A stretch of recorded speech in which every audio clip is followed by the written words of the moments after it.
नमस्कार दोस्तों, स्वागत है आपका एडवोकेट राज राठौड़ यूट्यूब चैनल में। I am your host advocate Raj Rathore. Friends, आज की इस वीडियो में हम आपको बताने जा रहे हैं कि डाइंग डिक्लेरेशन क्या होता है और डाइंग डिक्लेरेशन के बारे में बहुत सारी इंपॉर्टेंट बातें। तो चलिए शुरू करते हैं।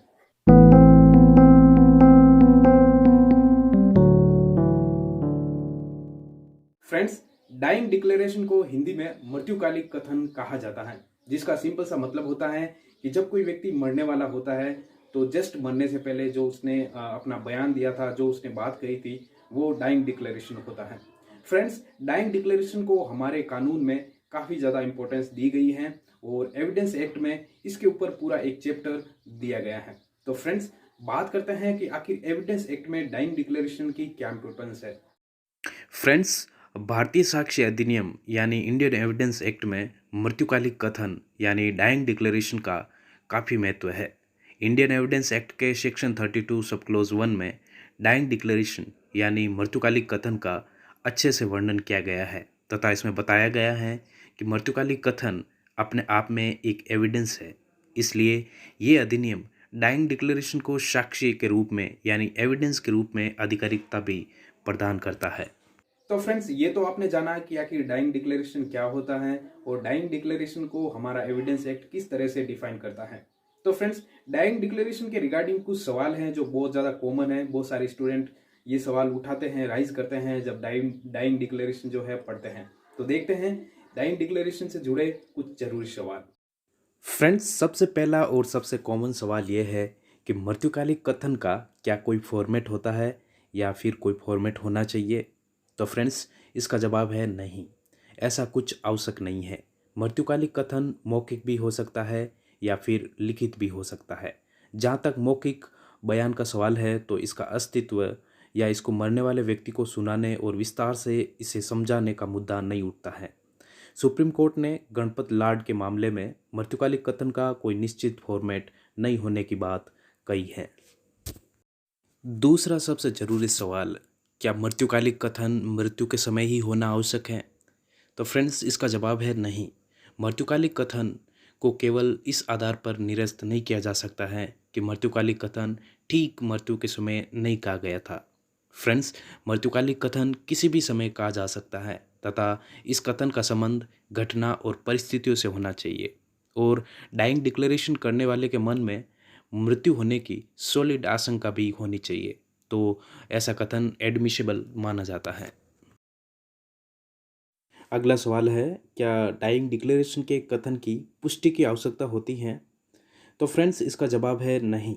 किसी भी मृत्युकालिक कथन में पुष्टि की आवश्यकता नहीं होती है।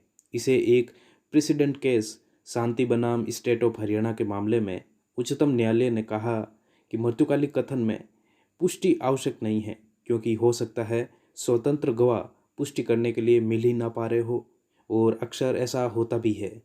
अगर हर कोई डाइंग डिक्लेरेशन की पुष्टि करने कोर्ट बैठ जाए तो मुमकिन है ये कॉन्सेप्ट ही खत्म हो जाएगा। तो फ्रेंड्स, अगला सवाल है, तो क्या विश्वास की कसौटी पर नहीं परखा जाता है डाइंग डिक्लेरेशन को। तो फ्रेंड्स, इसका जवाब है जी हाँ, बिल्कुल परखा जाता है। मृत्युकालिक कथन को विश्वास योग्य मानने से पूर्व कोर्ट द्वारा उचित सावधानी व सतर्कता का प्रयोग किया जाता है। जब कथन के बारे में कोर्ट को ये लगे कि विश्वसनीयता के साथ था तो इसके आधार पर दोष सिद्धि भी की जा सकती है। मृत्युकालिक कथन ऐसा होना चाहिए जो विश्वास पैदा करे और ये ना लगे कि मृतक को सिक्का पड़ा दिया गया था। एक और कॉमन सवाल यह है, क्या पुलिस के समक्ष मृत्युकालिक कथन किया जा सकता है। तो जी हाँ, बिल्कुल किया जा सकता है। पुलिस इसे मृत्युकालिक कथन को एफआईआर के रूप में दर्ज कर सकती है। एक मामले में एक व्यक्ति थाने में प्रथम सूचना रिपोर्ट लिखने आया था और वह व्यक्ति अत्यंत घायल था। रिपोर्ट लिखवाने के कुछ ही देर बाद उस व्यक्ति की मौत हो गई। तो माननीय न्यायालय द्वारा इस कथन को उसका मृत्युकालिक कथन के रूप में भी सुसंगत माना गया है। अगला सवाल बहुत इंटरेस्टिंग है।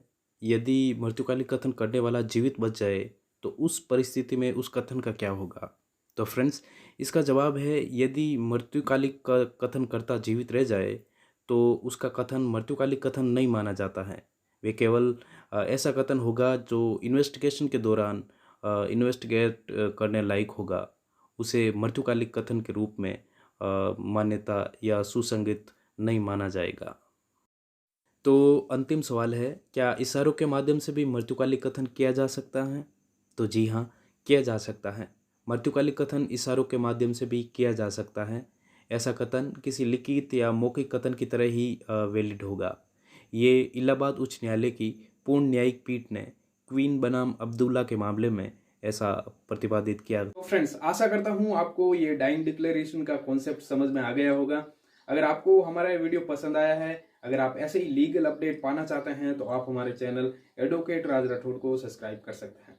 Thank you so much for watching.